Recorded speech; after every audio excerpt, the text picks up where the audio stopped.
Hello guys, good day guys. I was on 9, so this morning, okay, first thing first, welcome to my YouTube channel, the Explicit Tutorials, and my name is Tutor Joseph. So this morning we're discussing fundamental and derived quantities in physics. Fundamental and derived quantity in physics. Now, what are fundamental quantities? Fundamental quantities are quantities that are independent on other quantities. Hence, they cannot be derived from them. Now, I said that fundamental quantities are quantities which do not depend on any other quantities. That is, they are independent. All right, they can just exist alone. They don't depend on any other quantity. Derivatives are the derived quantities. The derived quantities, they depend on the fundamental quantities. Hence, they are derived or coined from these fundamental quantities.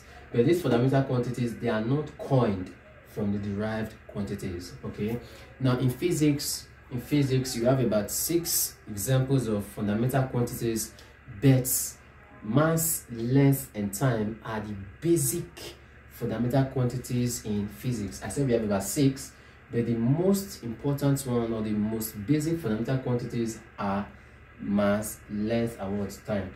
Okay, now examples of fundamental quantities. Now examples of fundamental quantities are: 1, you have mass, having its SI need to be what?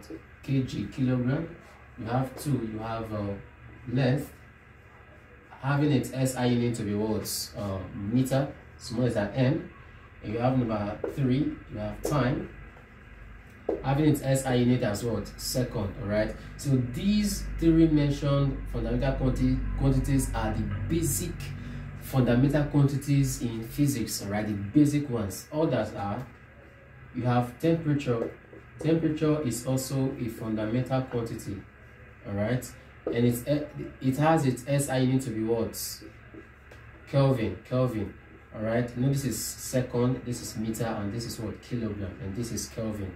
And number 5, you have luminous. Luminous intensity is another fundamental quantity in what? In physics, and the SI unit is what? Candela. All right, the SI unit of luminous intensity is what?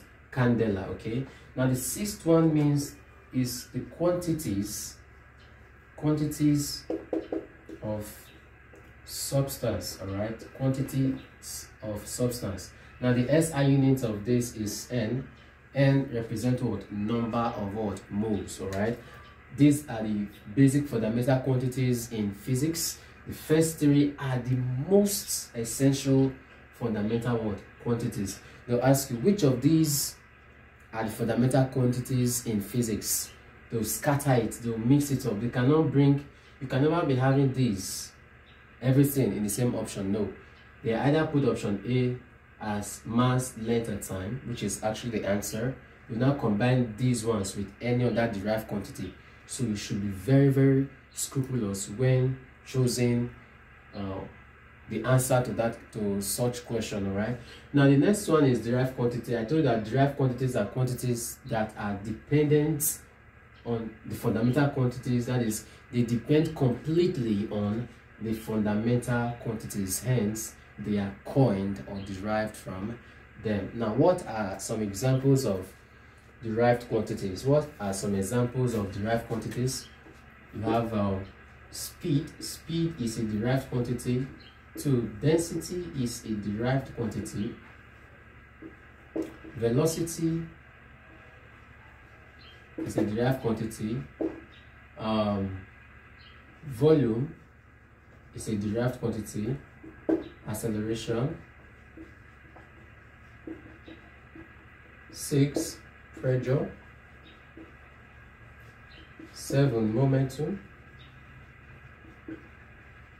8, moment. 9, power. 10, you have work. There are many, a lot of it. You have resistance. 12, capacitance. 13, electric field. All right, you have a lot of derived quantities. You have a lot of it, countless. All right, but the basic or the fundamental quantities are these ones: mass, length, time, temperature, luminous density, and quantities of what? Substances. All right, these are the basic fundamental quantities, and these are some examples of derived quantities. So at this point, we'll call it a day. Please, thanks for watching and thanks for listening to me. Please endeavor to subscribe, like, and share. Do have a wonderful day.